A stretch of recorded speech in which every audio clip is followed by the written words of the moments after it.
केजरीवाल सच्चा इंसान है, उसके जैसा कोई सच बोल नहीं सकता। वो एक सच्चा इंसान है, देवता है, जैसे उसके भगवान ने वरदान दिया कि मैं एक सच्चा इंसान हूँ और कोई सच्चा इंसान नहीं, सिर्फ एक केजरीवाल सच्चा इंसान है। उसके जैसा नीचड़ और झूठा इंसान कभी जिंदगी में नहीं देगा। उसने बोला था ऑटो वालों के लिए मैं यहाँ पे हर जगह स्टैंड बनवाऊंगा। आज ऑटो वालों को देखो सबसे ज़्यादा परेशान घूम रहे हैं दिल्ली के अंदर। केजरीवाल जो कहता था मैं सारे ठेके बंद कराऊंगा पूरे दिल्ली के, और जहाँ जहाँ मेरी सरकार बनेगी वहाँ मैं ठेके बंद करा दूंगा, कि ठेके के खिलाफ था। आज वो ठेके के अंदर ही घुस घुस कर रिश्वत खा रहा है। जो कुत्ता होता है ना सब में भागता है, वो वाला हिसाब है केजरीवाल का, कि इधर भी भाग जाऊँ, इधर का भी निवाला मिल जाए, उधर भाग जाऊँ, उधर का भी निवाला मिल जाए। और एक दिन वो आएगा ना इधर करेगा ना उधर करेगा। वो कि एक शिक्षा मंत्री आबकारी विभाग को भी अपने पास रख रहा है। ये भगत सिंह जी ने देश के लिए जान दी। इस देश के लिए ये दिन देखने के लिए नहीं कि यहाँ के तुम दारू बेचो। एक के साथ एक फ्री दारू देने वाला, इस तरह की सरकार के साथ में हम नहीं चलना चाहेंगे। आपका क्या नाम है? श्रीपाल। बच्चे हैं ये आक्रोशित हैं, और ये बच्चे कह रहे हैं कि हम अगर बड़े बनेंगे तो हम मोदी जैसा एक नेता बनेंगे। सब एग्री इस बात से, क्योंकि मोदी जैसा वो और कोई हो नहीं सकता। केजरीवाल सच्चा इंसान है, उसके जैसा कोई सच बोल नहीं सकता। वो एक सच्चा इंसान है, देवता है, जैसे उसके भगवान ने वरदान दिया कि मैं एक सच्चा इंसान हूँ और कोई सच्चा इंसान नहीं, सिर्फ एक केजरीवाल सच्चा इंसान है। उसके जैसा नीचड़ और झूठा इंसान कभी जिंदगी में नहीं देगा। ऐसा क्यों हुआ? क्योंकि केजरीवाल जी को सबने पसंद किया था कि उन्होंने बोला था कि हम भ्रष्टाचार मुक्त करेंगे। हर 5 साल आते हैं, 5 साल में ये बयान आता है कि मैं इस 5 साल में ये कराऊंगा, अगले 5 साल में ये कराऊंगा। वो वादे निकल जाते हैं और वो चीज़ें वहीं के वहीं रह जाती हैं। उसने बोला था ऑटो वालों के लिए मैं यहाँ पे हर जगह स्टैंड बनवाऊंगा, हर जगह। आज ऑटो वालों को देखो सबसे ज़्यादा परेशान घूम रहे हैं दिल्ली के अंदर। कहीं तो सच पे बोले केजरीवाल एक बार भी। जैसे कि कहीं देखा जा रहा है जो बस स्टैंड होते थे, बस स्टैंड में शेड होता था, उसके जो टट्टू होते हैं, क्या बोलते हैं, किराए के भाड़े वाले जो नौकरी दे दी हैं, उन पे वो अपने बंदे खड़े कर रखे हैं। उसके जो बोर्ड बैंकिंग वाले बंदे हैं तो वो डंडे मार मार के ऑटो वालों को भगाते हैं। सबसे बड़ी बात है कि वो एक स्वच्छ इंसान थे और अन्ना हजारे के जो है पद चिन्हों पे चलने वाले। सुनिए, जो शराब नीति आई और जो वापस लेनी पड़ी, वो शराब नीति से कितना खुश थे आप? बहुत कुछ, इतना गुस्सा आता था कि केजरीवाल जो कहता था मैं सारे ठेके बंद कराऊंगा पूरे दिल्ली के, और जहाँ जहाँ मेरी सरकार बनेगी वहाँ मैं ठेके बंद करा दूंगा, कि ठेके के खिलाफ था। आज वो ठेके के अंदर ही घुस घुस कर रिश्वत खा रहा है। तो अब इतना बड़ा जो घोटाला सामने आ रहा है, सीबीआई जांच चल रही है और मंत्री जो है पूरे पूछताछ हो रही है, तो कह रहे हैं कि ये बदले की भावना है। देखो ऐसा है, अब जो है ना एक सरकार बैठी है ना जो केंद्र में, वो राज्य में, वो केंद्र में सरकार जो बैठी है वो खाने नहीं दे रही किसी को, ठीक है। अब इनको जो कोई भी खाता है तो उनका सामने आ जाता है सब। अब वो सामने आ नहीं रहा, कि अब वो सब एक जैसी थाली के चट्टे मट्टे हैं, तो कैसे ना कैसे कर करके ये सोचते हैं कि हम इसको हटाएं मोदी को, ठीक है। और जो मोदी को अगर हटाएंगे तो इनके क्या है ना, सबको टुकड़े मिल जाएंगे खाने को मिल बांट के। एक जो कुत्ता होता है ना सब में भागता है, वो वाला हिसाब है केजरीवाल का, कि इधर भी भाग जाऊँ, इधर का भी निवाला मिल जाए, उधर भाग जाऊँ, उधर का भी निवाला मिल जाए।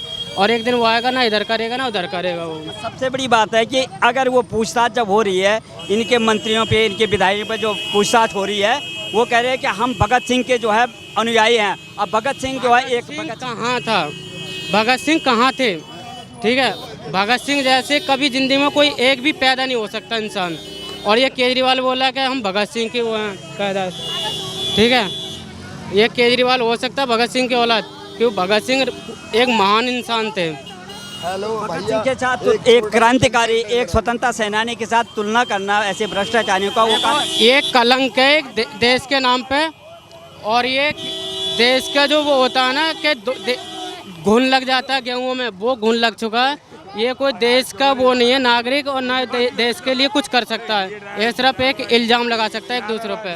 तो कह रहे हैं कि मोदी जी हमसे डर रहे हैं, जगह जगह मोदी जी डर रहे हैं। और अब गुजरात मोदी कोई नहीं डरेगा, मोदी किसी से नहीं डरता, सब मोदी से डरे बैठे हैं। हम ये पूछने आए थे कि शराब नीति से आप कितना खुश थे, जो एक के साथ एक फ्री करना, सरकार का जो फैसला जो दारू एक के साथ एक फ्री है वो गलत है, गलत है, बहुत ज़्यादा गलत है। और 9 महीने बाद फिर वापस ले लिया सरकार ने।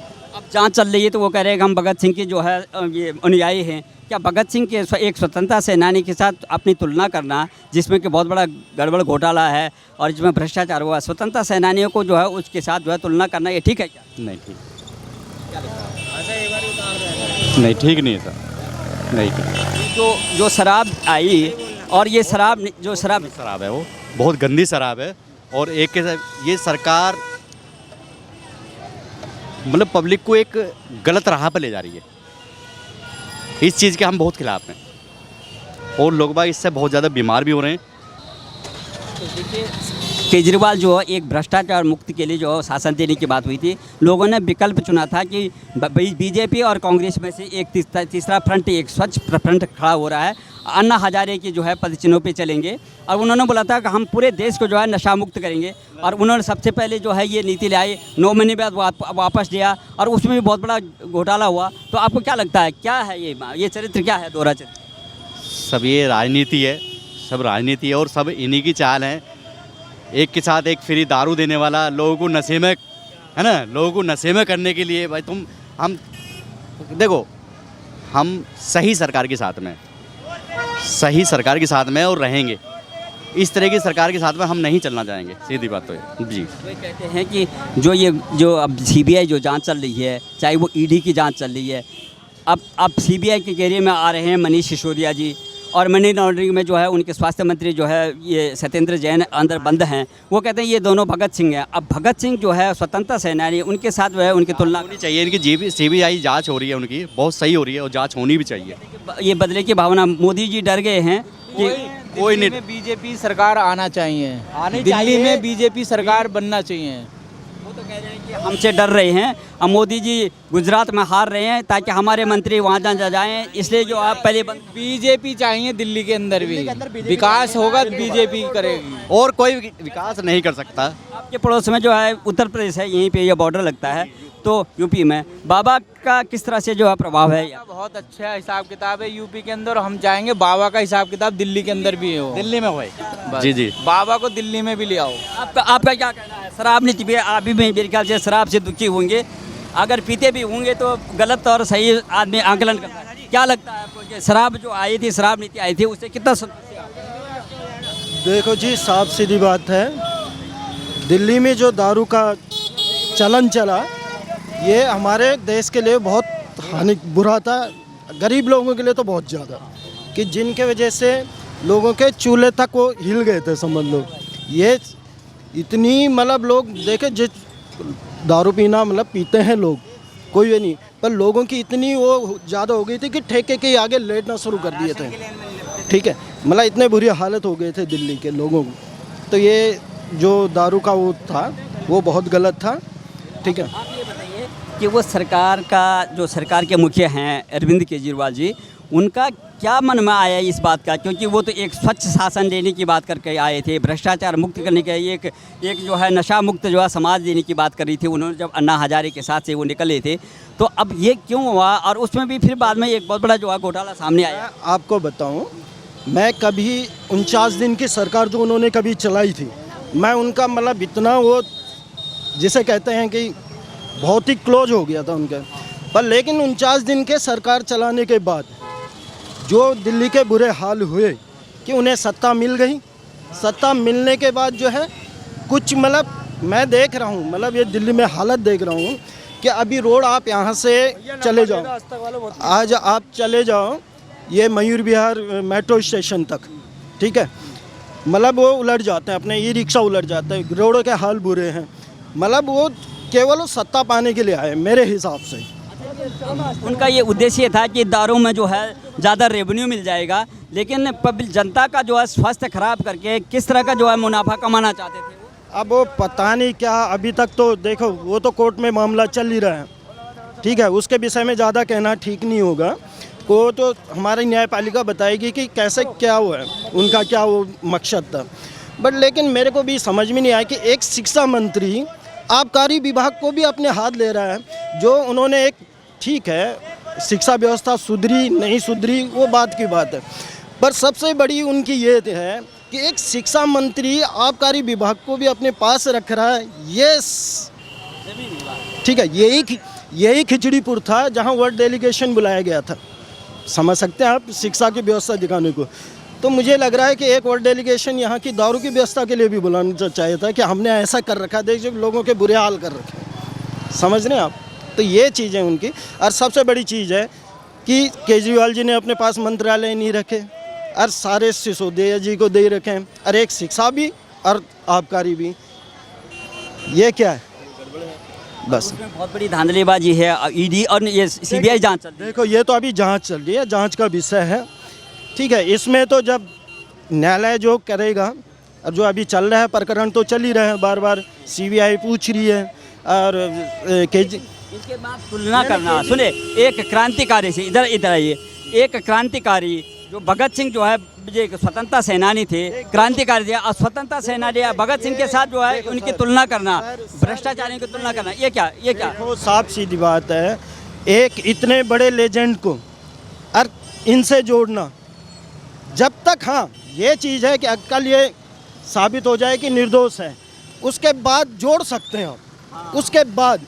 पर कोई विषय न्यायालय में पड़ा है, हमारी जांच एजेंसियां उस पर काम कर रही हैं, और उसके बाद आप अभी से भगत सिंह कहना शुरू कर दो, तो ये न्याय संगत नहीं है।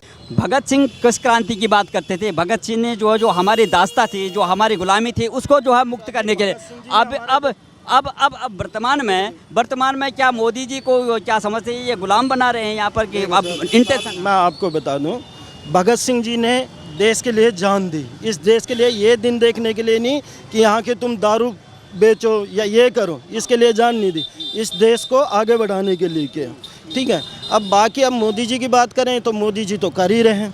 मैं ये भी नहीं कि मैं किसी पार्टी का समर्थक भी नहीं हूँ, पर लेकिन मैं इस फील्ड से जुड़ा हूँ कि मुझे हर एक दिन एक कंपनी में जाना होता है, समझ रहे हो। मैं IT लाइन से हूँ, और मैं आपके गुजरात के मतलब आपका सोलर प्लांटों से लेके वहाँ तक के बड़े बड़े सानंद वगैरह सब में काम कर चुका हूँ प्लांट।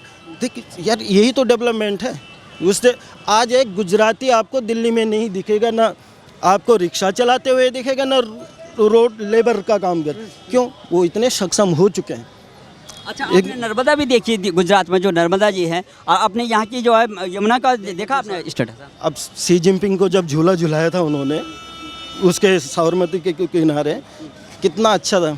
अब ये अपनी जमुना जी को देख लो, जब छठ पूजा में क्या झाग उड़ रहा था। करोड़ों का जो है बजट आ रहा है, कब होगी ये? क्योंकि इनको भी अभी 2 टर्म हो गया है यहाँ पर, अब कब होगी साहब? जी सर, अब ये तो पता नहीं कि केजरीवाल जी कब कराएंगे। नर्मदा का स्वच्छता देखी आपने? देखिए सर, सबकी मैं बोल तो रहा, आज गंगा की स्वच्छता देखी है। गंगा में मैंने भागलपुर में NTPC है, उसमें भागलपुर में डॉल्फिन तैरते हुए मैंने देखी है। अब मतलब कई होंगे बिहार के लोग, मैंने डॉल्फिन तैरते हुए देखी हैं, तो सोचो मतलब। हाँ, केजरीवाल जी हर मंच से जो है तंज कसते हैं मोदी जी को, और गुजरात मॉडल का भी तंज कसते हैं, तो क्या ये दिल्ली का मॉडल नहीं दे सकते? सर साफ सीधी बात है, केजरीवाल जी कर रहे हैं राजनीति, उन्हें करनी है, वो राजनीति करने आए हैं, काम करने नहीं आए। वो काम करने नहीं आए हैं, वो केवल राजनीति करने आए हैं, ठीक है, राजनीति करने आए हैं।